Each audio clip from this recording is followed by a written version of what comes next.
Welcome to the OnScript podcast, your home for world-class conversations on scripture and theology, where you get to meet some of the best in the field. Visit us at onscript.study. Say hello on Twitter at onscriptpodcast and stop by our Facebook page at facebook.com/onscript. Hi everyone, welcome back to the OnScript podcast. This is Matt Lynch coming to you from Regent College in Vancouver. And I'm a co-host of the podcast along with Matt Bates, Drew Johnson, Aaron Heim, Chris Tilling, and Amy Brown Hughes. Here at the beginning, I just want to thank some of the people that help us behind the scenes. First of all, there are all of you who give regularly to OnScript. Thank you so much for your donations that help us sustain and run what we're doing here at OnScript. Also, I'd like to thank Ed Hatkey for producing the show so faithfully. Ed's produced over 100 episodes for us. And we are so grateful to you, Ed, for all the time and consistency that you've given to us. All thanks also to Rebecca Terhune for help with marketing and media, and also to James Steinbach for help with the website and web hosting, and finally to Miriam Ward for her design work. Thanks everyone for listening, and we hope you enjoy this episode.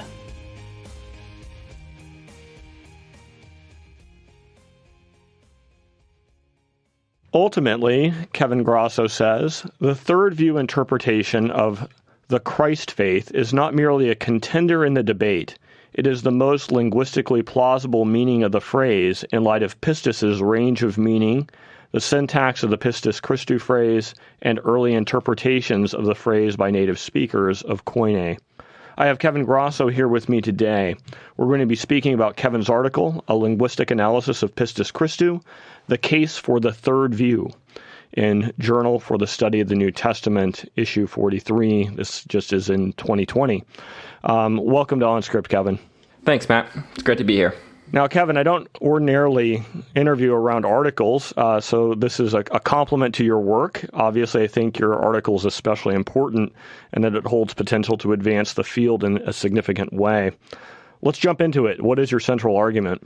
Yeah, so the basic idea is that the objective genitive in the pistis Christou debate is, I claim, to be disprovable based on linguistic grounds. It's not an option grammatically. I think the subjective genitive is implausible, and the most likely interpretation grammatically is what would be called the third view, which is best translated as the Christ faith, or the faith that centers around Christ the King. That's a bold argument, especially the claim to have disproved the objective genitive.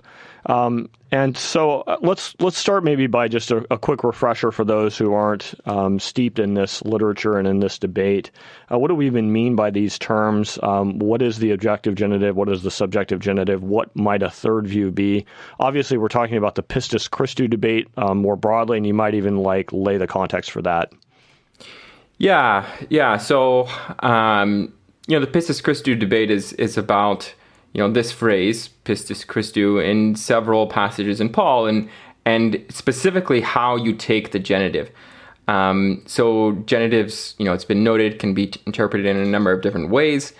And for most of the debate, at least recently, there have been two major camps, the subjective genitive camp and the objective genitive camp. So the subjective genitive says, this phrase, pistis Christou, should be taken as the faithfulness of Christ, usually to God's mission. And in this case, Christ it's called subjective because Christ is the subject of, what would be kind of a verbal idea. He's the subject of someone who is faithful to God's mission. And then the objective genitive is usually translated like faith in Christ. And it's our response to Christ. And here, Christ is, it's called an object. I personally wouldn't call that an object. But that's the idea, is that this phrase should be taken as faith in Christ. And then finally, I propose a third view. And really, this isn't my proposal. So there have been other people that have proposed this. Preston Sprinkle is a big one in this debate that has proposed this sort of third view reading.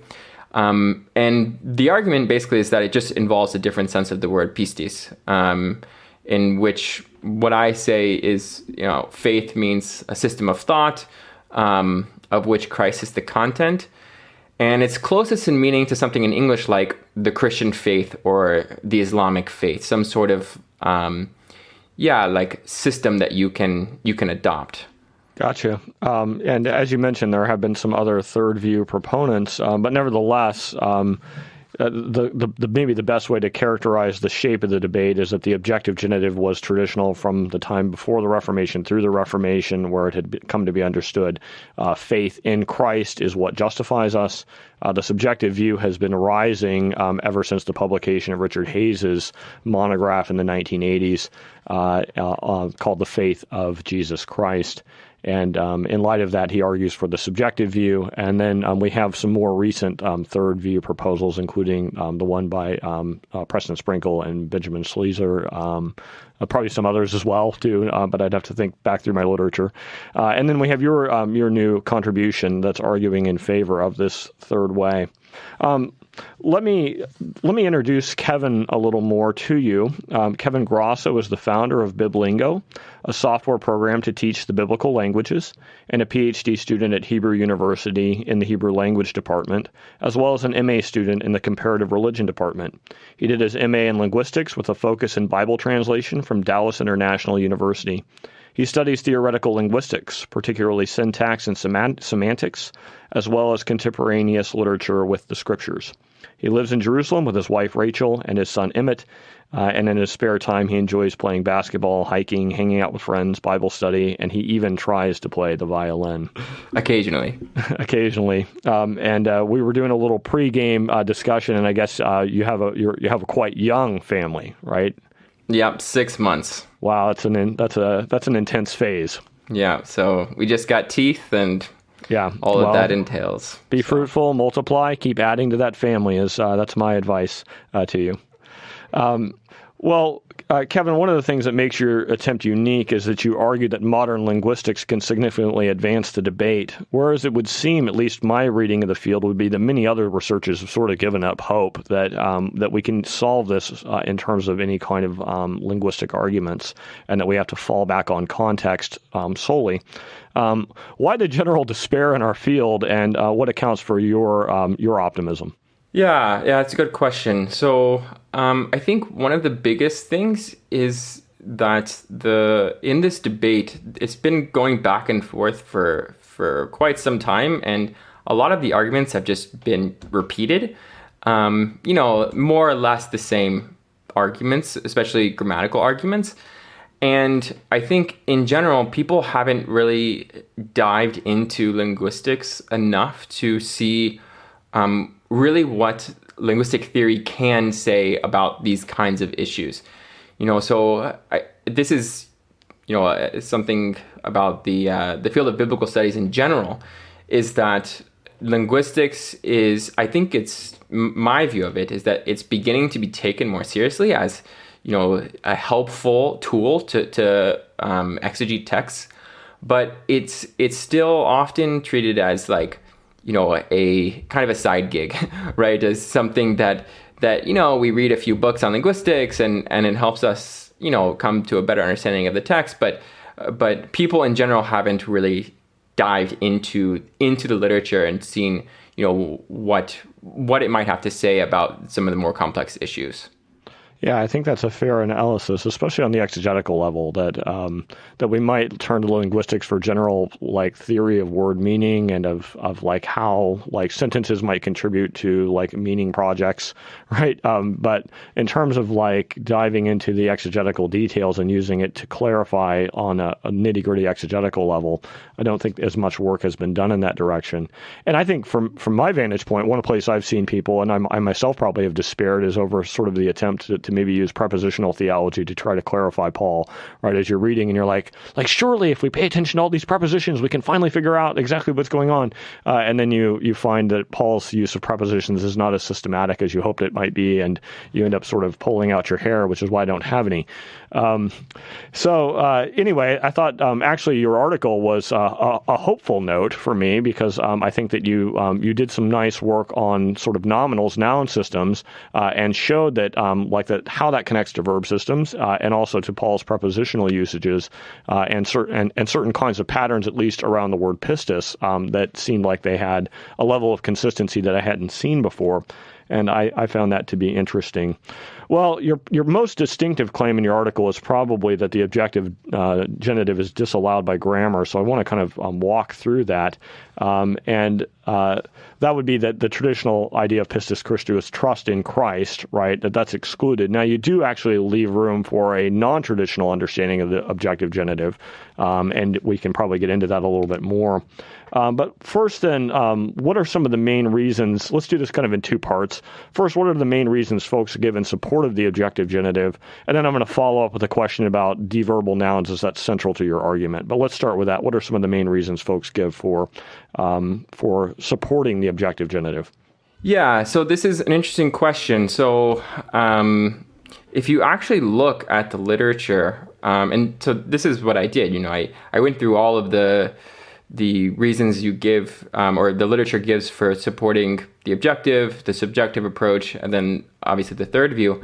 And several of the arguments that are given for the objective genitive are actually just arguments against the subjective genitive, which are not arguments for the objective genitive. Especially if you have a third view, then it leaves open the possibility that argument against the subjective could very well be right. It's just that it doesn't prove the objective side. So you have arguments like that, like the lack of article is often used. But honestly, the main sorts of arguments are based on context, right? And so I think this is part of the problem with the debate, is that in a lot of ways you can appeal to context on either side, right? And so the objective will say something like Abraham is a model of faith, right, and not faithfulness, and so this noun here in the pistis Christou has to be faith and not faithfulness, and then it has to mean faith in Christ, right? And so there are a number of issues with that kind of reasoning. What was Abraham's faith exactly, or faithfulness? But I think just more broadly, it's just not the kinds of arguments that are given for the objective genitive position are not based on solid linguistic evidence. Yeah, and obviously as part of that, it would seem that there are some constructions that lend themselves in a verbal form to a more objective idea, right? And that's been really important evidence that some people have put forward. But yeah, you're right. Certainly the argument from context can go either way. And we have obviously like passages even in, if we're going to trot out the idea that Abraham is the example of somebody who puts his faith in God, right? And therefore he's the paradigm of the objective model. Well, then we have passages right in the midst of that, like, in Romans like 4:16, for instance, where it talks about Abraham's, faithfulness, probably. I mean, as we have a genitive construction there. And it would seem like that's a subjective genitive, or at least in all likelihood one, as it's very difficult to make sense of it as an objective genitive in some way. So we have, an ongoing debate, okay, for sure. So let's try to walk through your argument, at least that tries to deconstruct that, and see if we can tease it out a little bit further. So the second part of that question then had to do with deverbal nouns. When we kind of move into this topic of a deverbal noun, then first of all we need to know what it is, and then why is pistis at least a type of a deverbal noun that makes this argument relevant? Yeah, so I think it's better to start out with English and just explore how, and I do this in the article, to explore how our language works first, and then to use that understanding to come to a better understanding of Greek or language in general. I mean, I think every language has these kinds of nouns. So the idea is that a deverbal noun is just a noun that's derived from a verb. So it is what it sounds like. So an example in English, and one that I use in the article, is you have a sentence like the doctor examined the patients, right? Where examine is the verb, But then you can have that exact same phrase, and you can turn examine into a noun with the suffix tion, right? And that's the doctor's examination of the patients, right? And so their meaning is equivalent, right? The doctor examined the patients, the doctor's examination of the patients. We have the same meaning. So in that sense, when we look at, like, when we claim that pistис is a deverbal noun, what we would be arguing for would be that pistис is related in some way to the underlying verb pisteuo, right? That's the idea. And we can talk a little bit more, I think, later about, there's more to, these deverbal nouns. They're not always taken to mean, the same thing as the verbal counterpart, right? But in particular, when you look at the morphology, you actually find a lot of words like this with this, the is ending in Greek, like brosis, for example, is food. It can refer to the object eaten, or it can refer to eating, the actual event of eating. You have, several words like this, paradosis, apocalypsis, and like all kinds of words that, have this ending and that are treated just like, the tion suffix in English. Gotcha. So I guess a deverbal noun then is a noun that has a corresponding verb and ultimately takes what you call the same argument, right, as its counterpart. And so whenever you divide these further, you get into that, right, and you have, to further nuance this, you have what you call argument structural nominal readings and referential nominals within kind of the deverbal noun categories. And so this ends up being very important to your argument, as this is specifically what closes off the objective genitive, at least as traditionally understood.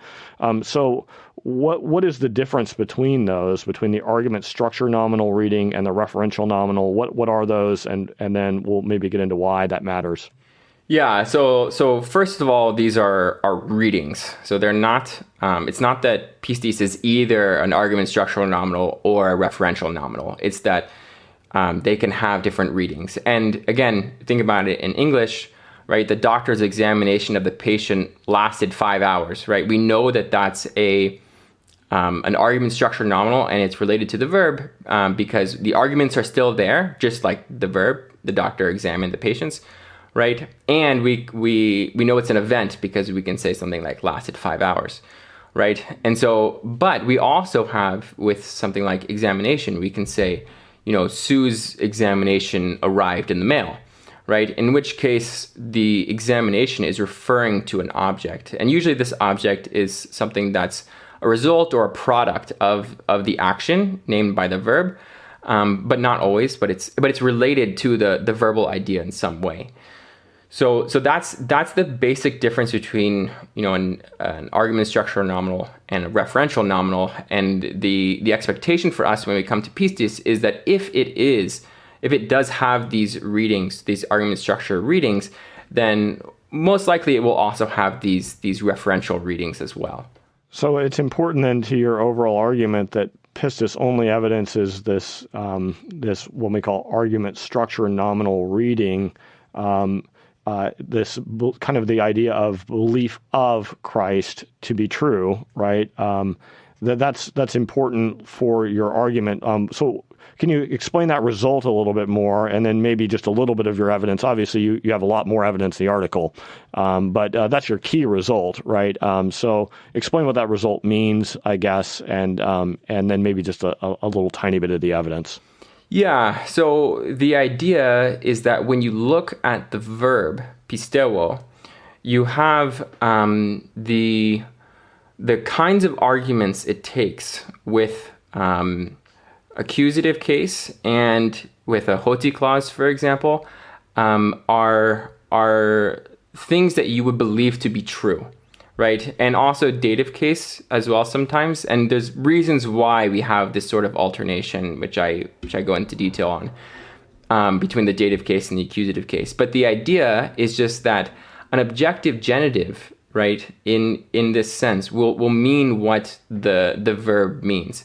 And the verb means believe something to be true, and it doesn't mean, believe in someone. So, we actually have this exact same thing in English with our noun belief and our verb believe, right? And people say this all the time, right? Well, believing in someone isn't the same as believing someone, right? So the point is that you just have a meaning difference when you have the noun belief in someone versus belief of someone, right? So just like in English where the syntax reflects that difference, in Greek the syntax also reflects this difference, and you can see it in the kinds of words that go along with pistис, right? So I go into several, particularly Harrisville III's article on how this is used in classical Greek, and go into several, discussions on what kinds of nouns go with pistис, right? When you have this meaning, and they're always nouns of things with content. So graphe, or things like that, a writing, right? So they're things that can be believed. They're not things that can be, or people that can be trusted in. Gotcha. So, so essentially any kind of objective genitive that we might find with relationship to the noun pistis means belief of John, namely like that John, belief of John, that John is a true person, kind of, or something along those lines, but it wouldn't mean to trust in John. Right, exactly. So if you think about it, like if you put it into like a fuller English sense, like Sue's belief of John that, I think I said this in the article, he raised a pet bear, right? So Sue's belief of John, right, is specifically that this proposition related to him is true. It does not mean that that she trusts John.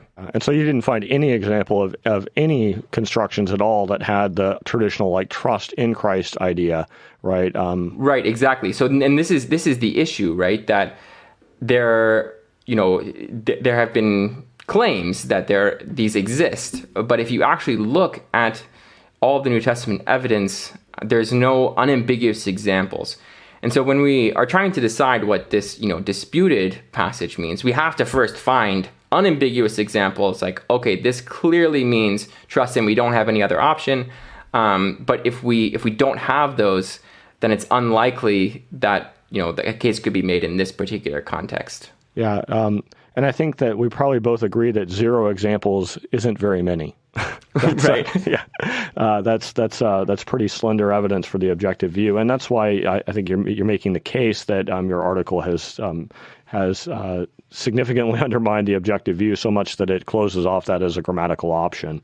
At least the traditional objective view, meaning as traditionally understood, there's still room for a kind of objective view. It just is far different than the traditional view. Right, and I think that's an important point, is that I believe objective genitives exist. It's just that they don't mean the same thing as what people wanted to. Okay, so let's jump over to the subjective view, and I'll be frank in saying I don't find that you've closed this off as definitively as the objective. I'm still wrestling with your article, right? But how about we go there then? What sort of evidence is it that has led you to move away from the subjective view in favor of the third view? Yeah. So again, if you just look at the sorts of arguments given for the subjective, they're often arguments against the objective, right? So, people say the redundancy problem, it creates a redundancy in some passages if you take it to be objective. The human faith revealing God's righteousness, again, that's an argument against the objective. And then, people before have said that the meaning can't be faith or trust in. And I've, tried to show that linguistically. But I think, honestly, for me, the biggest evidence against the subjective view is just that, it's really Harrisville, 1994. This is where he goes through how the early church fathers took this phrase. And I look at this at length. And again, in Harrisville's article, he says, oh, well, it's not subjective here, therefore it's objective, right? But I think he does show that these early native speakers of Koine did not take it to be subjective, right? And for me, I think of course, like we can't say that, the exegesis of the early church fathers and first of all, it's just not, it's quite variable, right? They can't all be right. But it is something significant when you have native speakers of Koine who don't understand it in this way. I think we have to factor that in as a significant, data point, because their Greek is just so much better than ours. And I think we fail to understand that a lot of times because we really don't think about native speaker intuitions that often. But for us, when we speak, in English, in our native tongue, we immediately understand most of the time, 99% of the time, what the other person is saying. And so I think that's kind of the biggest evidence against the subjective genitive in my view. Yeah. So reception history is obviously a powerful argument amidst some others that you make, but that does seem like the most decisive thing.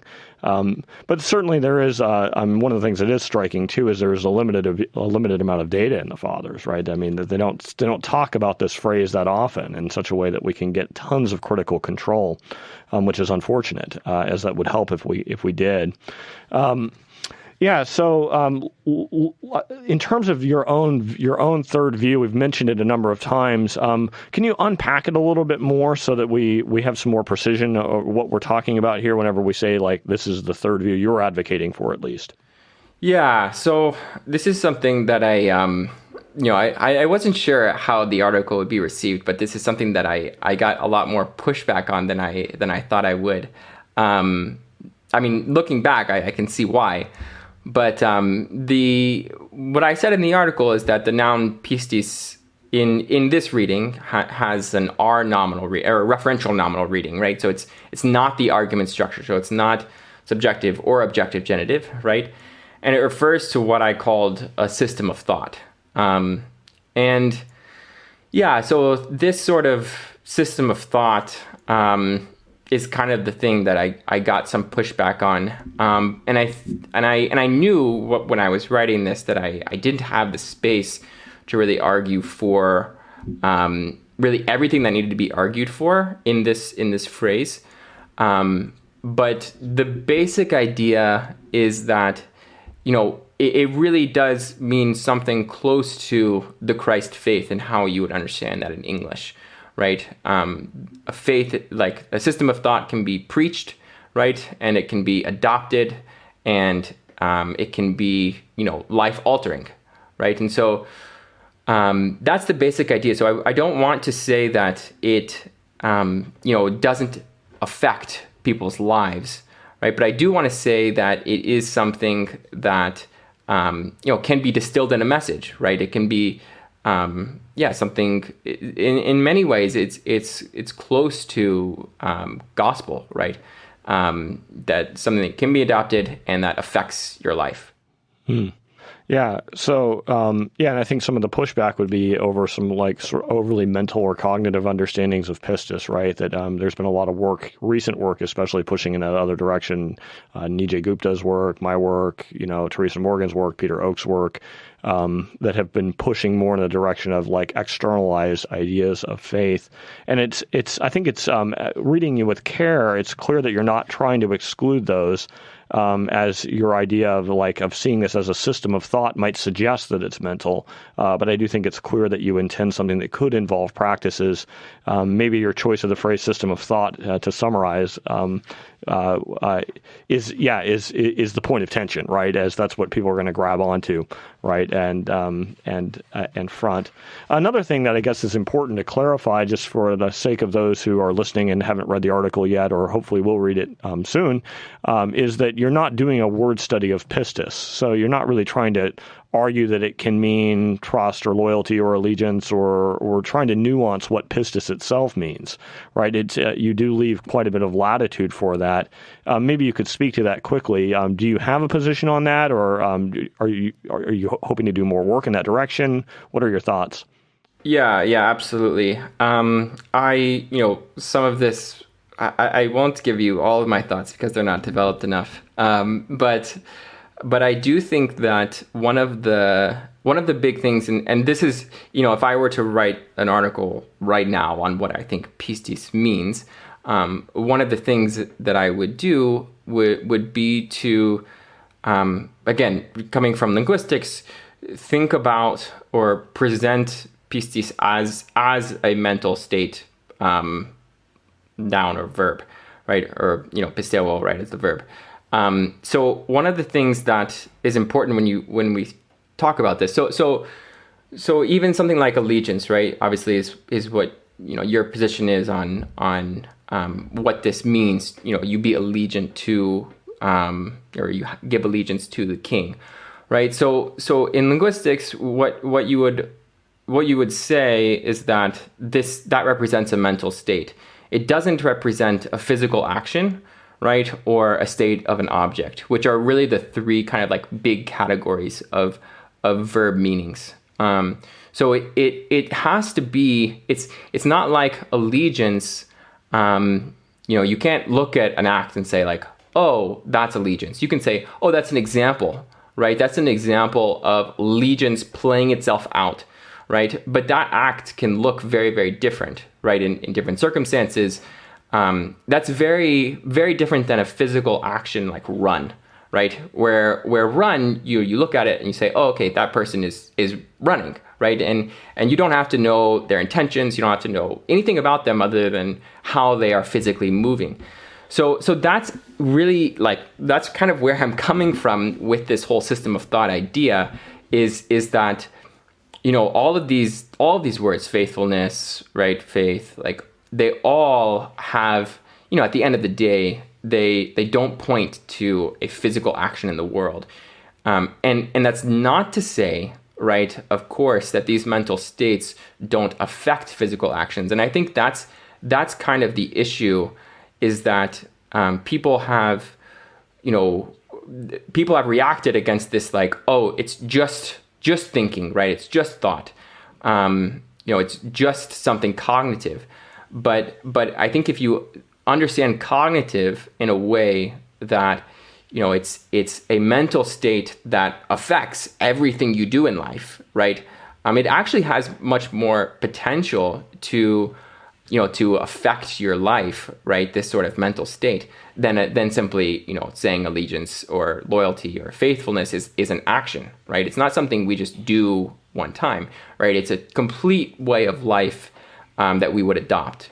So that's really where I'm actually trying to connect it to, down the line, will be where I connect it to, is just to say that this system of thought, right, is something that can be adopted, and it's the Christ faith is something that should fundamentally alter everything you do, right? But in order to alter everything you do, it's not just an action. It's a fundamentally it's some sort of mental state, right?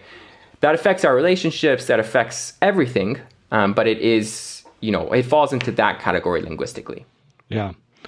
Yeah, I've kind of found helpful the work of Teresa Morgan and Peter Oakes that have sort of flipped that script and wanted to say that that in antiquity there just wasn't as much interest in terms of especially the pistis word group in mental states per se, but more in something embodied.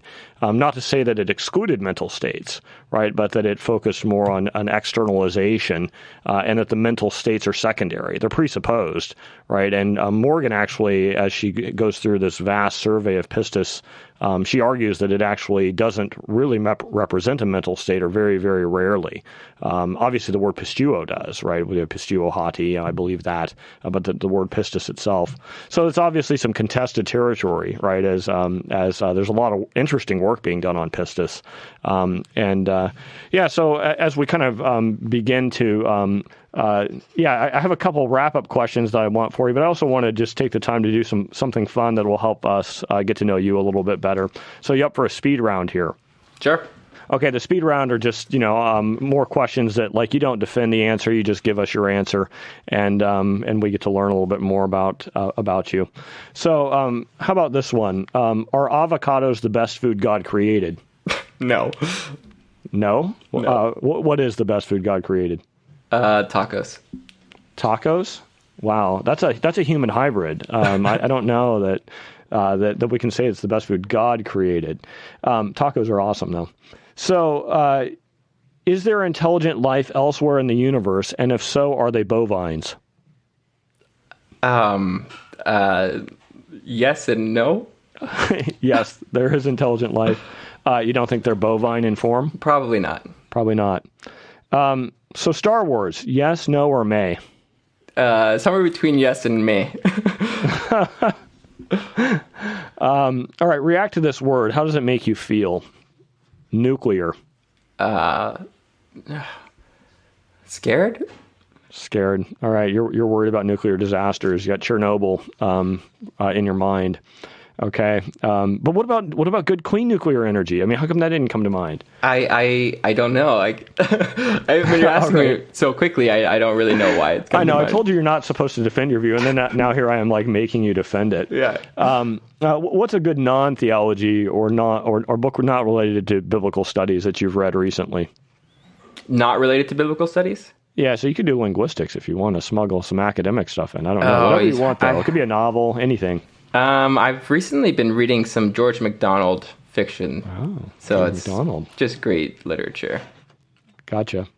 All right, and sticking along that theme, what's the most important book in theology or biblical studies of the last 50 years? So I knew you were going to ask me this. I think for the field, I would have to say Paul and Palestinian Judaism. For me personally, N.T. Wright's New Testament and the People of God probably the most important. Yeah. Well, it's hard to fault you on either of those choices. If you'd even reversed it, it would be hard to fault either of those choices, right? All right, let's jump back into your article here, and I had a couple questions that I wanted to kind of end with that are hopefully not like too challenging, but maybe are aimed more in that direction of like how would you respond to this in light of your argument kinds of questions. First one is there are obviously numerous examples of pistis Christou in Paul's letters, and some of them involve a rewriting of Habakkuk 2:4. Does your model sufficiently take into account that, or how do you integrate that, or is it just beyond your project in terms of like controlling in some way how pistis Christou must be understood? Yeah, so I think that obviously there have been a number of people that have given reasons why Habakkuk 2:4 really should be controlling the pistis Christou phrase. Doug Campbell, obviously a big one. When I was thinking about this and looking into it, I came to the current conclusion that I just don't think that it is it's not a necessary argument, right? So if you take Habakkuk 2:4 and the way Paul uses it, even if he's referring to the faith of the Christ, or the faithfulness of the Christ, like it's not necessary that in our pistis Christou passages you then have this reading. So I think in particular, you can be right about the story and you can have a coherent argument for what Paul is saying. And I think that something like Doug Campbell's work, right, like is coherent. I just don't think that's what Paul is saying. Gotcha. So, for the phrase, from the Habakkuk, the ekpisteos phrase, right, that would be part of thinking through the whole of this, right? Paul obviously precedes that in Romans 1:17 with his ekpisteos eis piston. And, the argument would be that could be split into parts, right? That the ekpisteos, would be, by faithfulness, right, of Christ. And then the eis piston for faithfulness. Certainly the ek and the eis seem like they might, be be separable pieces, right? And that's why I think there's pressure to move beyond like the raw linguistic argument of like what the pistis Christou might mean, and just like take into account both parts of the ek pistos, eis piston. For me, in my own work, that's what's pressured me, especially in the direction of the subjective reading, would be to see the eis part. Seems like it has some important implications, right? Where Paul says it's for all those who believe, right? In Romans 3:22 and so on. So, obviously, like yours is a pretty heavy linguistic study. I mean, that's where I think you're going to get some pressure back, probably from myself and from others in the academy. Is like does it take seriously enough Paul's own internal arguments and seriously enough patron-client relations, right? That would suggest that it could be like by the king and then like for the sake of all those who are responding to the king, kinds of arguments. So, I want to sort of push back on that at least a little bit. A second kind of point of pushback is kind of from a linguistics angle, and it's a similar kind of thing. I noticed that you didn't engage Downs and Lipinga. That's not an accusation. We can only do so much, right, in our book. I don't know if you're aware of Downs and Lipinga's book, The Faithfulness of the Risen Christ, but they do argue from a relevance theoretical framework from linguistics, arguing in favor of the faithfulness of the risen Christ, and argue like that Paul is building a pistis vocabulary, right, from his first usages onward in his letters, right, like in each letter we can see him building on his pistis vocabulary in such a way that would suggest that it's faithfulness rather than faith. Any kind of just immediate reaction to that kind of an argument, even if you haven't done business with their full monograph? And again, we can all only read so much. Yeah, so I haven't. So that would be the main reason why I didn't quote it. But my knee-jerk reaction would be that I don't think relevance theory is as relevant as they would think. Relevance theory is a theory of pragmatics that is important, but pragmatics in particular, at the end of the day, like it has to at some level be subservient to semantics. So, and when I say that, I just mean that like we calculate pragmatic meaning just in a different way, right? There are all kinds of examples about implicatures is I don't know exactly what terms I can and can't use. Paul Grice's theory of implicature, like an example just to help the audience would be like if you're going to a swimming pool and it says shower first, right? And you're like, automatically, like by the situation, right, that it's implied that it's talking about showering your own body before you get into the pool. Like you're not like, oh, well, maybe I should shower down in the locker room in here. Like, it's about showering yourself, right? Because of certain kinds of implied meanings that are part of like the contextual event that you're.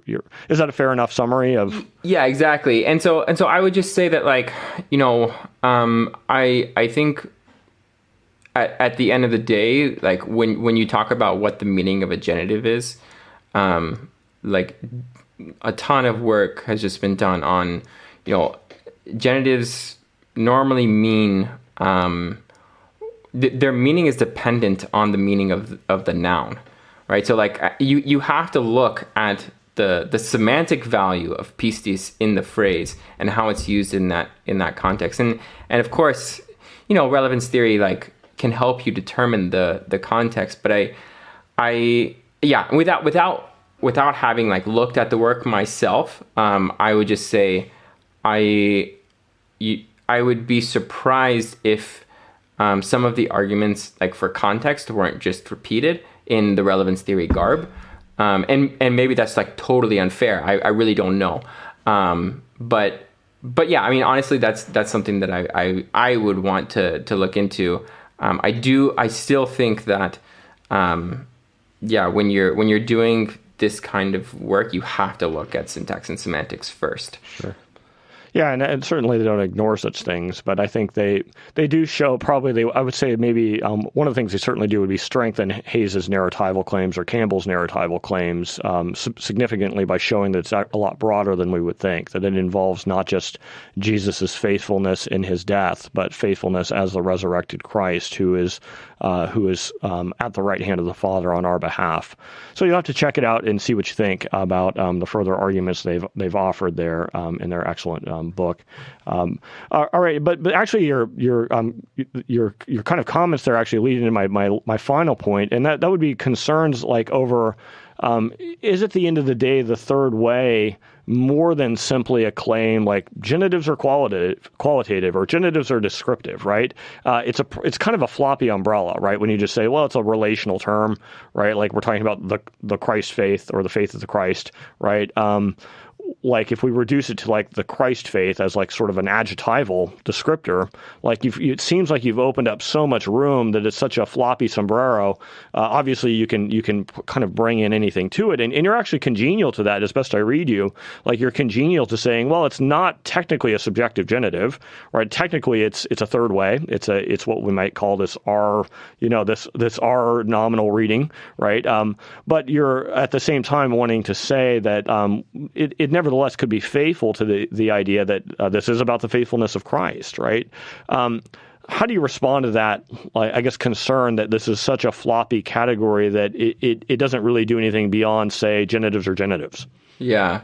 So I would say it's, if I presented it as floppy, that would probably be an error on my part more than anything. That's just maybe my own construal. No, I mean, it's, yeah. So I think here's the thing, right? Is that if we say that, again, that this the meaning can mean something like, it's something similar to a message, right? It can be preached. It can come and enter the world, right, as a new system of thought that people can adopt, right? And obviously the content is not, argued about, right? It's the Christ, the King, right? And so in this sense, right, like it is of course the story, right? And so when I read Campbell and Hayes and Wright and these guys and talking about this big narrative sweep, I would say like, yeah, absolutely, 100%, right? And but that doesn't mean that this phrase, right, necessarily means faithfulness of Christ, right? And so I think like, personally, I think that this whole debate has been overblown in some respects in like how important it is. People have said, this is like kind of the linchpin on how you understand everything in Paul, right? And I don't think that's really the case. So I do think that like I would leave open, this sort of, adopting this big overarching narrative. I mean, I would affirm it, right? And I would say, the revelation of God's righteousness has come through the Christ faith, right? This has been preached and taught. It is, this faith that, the King has come to Israel at last, right? And then that obviously, demands of people faithfulness and loyalty to him as King. So, and of course, right, the content of that is going to be to focus on the King's faithfulness to the mission of Israel, right, where Israel was not faithful. And so I think, what the pushback to the pushback I would give would just be that you have to distinguish between, what Paul is saying, right? Like what is, syntactically and semantically most likely the interpretation of the genitive, and then what's coherent. So I think that these guys' narrative is very coherent. And I think it actually fits with my view. But I don't think that that's what Paul is saying. So at the end of the day, you might be right in the sense that like, like if we adopt the subjective genitive versus the third view, like there's not that much difference, right, theologically. But I do think that I do think there is a difference, and at least somewhat. And I do think it's a better understanding of what Paul is saying. Yeah, and I think that's a nice, that's a nice sort of final thought from you that, like, at the end of the day, like pastorally, as somebody who's preaching from the pulpit, right, that really this is about, like, the King coming, about, like, our response of loyalty, of fidelity, of trust, of all those things, right, to this King who has brought God's grand story to a climax in his death, resurrection, ascension. And I think that's a good, encouraging word. Well, I really enjoyed this, Kevin. I think this is one of the articles, frankly, that has stirred me up more than anything else I've read this last year. That really got my academic juices flowing. Again, the title for you all. This is Kevin Grosso's article, "A Linguistic Analysis of Pistis Christou: The Case for the Third View," published just recently in the Journal for the Study of the New Testament, Volume 43. And so you can hunt it down. We'll have a link on our website. I don't know if we can link directly to his article or not, but if we can, we will. And we'll get that conversation stirring, hopefully, for you. Thanks so much, Kevin, for being our guest. Thank you. It's been a pleasure. And for OnScript listeners, again, you can access all of this at our website, www.onscript.study. Until next time. You've been listening to OnScript, delectable conversations on scripture and theology. If this episode has brought you inner peace or lit your biblical fire, please consider a small donation of just $2 or $5 per month. Information on how to donate can be found at onscript.study/donate.